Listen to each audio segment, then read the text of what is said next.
J.R.R. Tolkien is the beloved author known to readers across the whole world as one of the most renowned authors of the 20th century. His works have been studied by theologians and atheists, by pagans and priests, made children laugh and grandfathers cry, helped people marry, comforted the bereaved, but most of all, they have made people holy. Such people have heard a light speak to them in the darkness of their hearts. For in Tolkien's world, something is awoken that speaks from the depths and core of the human soul.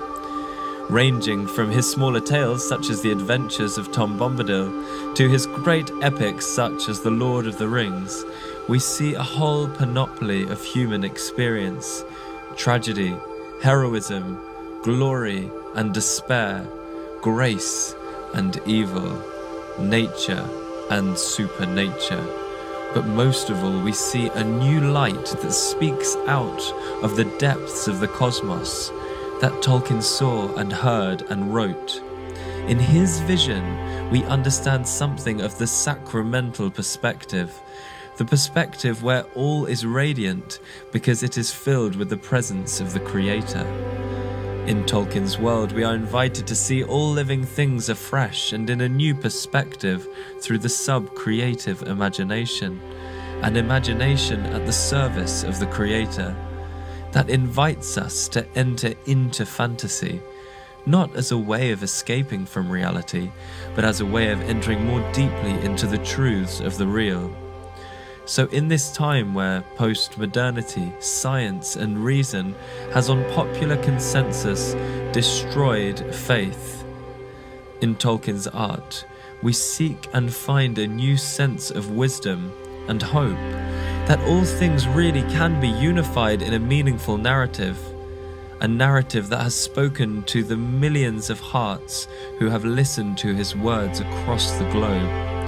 But what is the secret fire that has animated Tolkien's heart? It is the Holy Spirit of God, the Holy Spirit that the Bible teaches brought order out of chaos, that brought newness and new life to the whole world through the redemptive gift of Jesus Christ, and also brings to fruition the journey and adventure of salvation in every human soul, the journey in mercy back to the Father in heaven.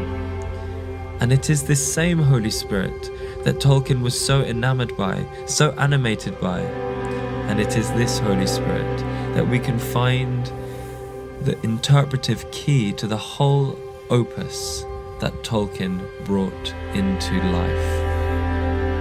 In this journey, we will be seeking truth in the delights of the natural world and in the cathedrals of forest and of stone. We will listen to animals and raise a merry pint to awaken joy. But most of all, we will ask the Holy Spirit to guide us more deeply on this journey. We will ask the question that came to the fore in 2017 when a letter from the Archbishop of Birmingham, Bernard Longley, was published online that heralded the news that a prayer for private and personal devotion to the great author could be distributed with his support. He also asked that a voice would rise to inform people more widely about J.R.R. Tolkien's Catholic faith. And so we will ask, could Tolkien really be a prophet of the sorrows and joys of his generation, and hence have embraced the grace of the Holy Spirit so deeply to truly have become a saint of God?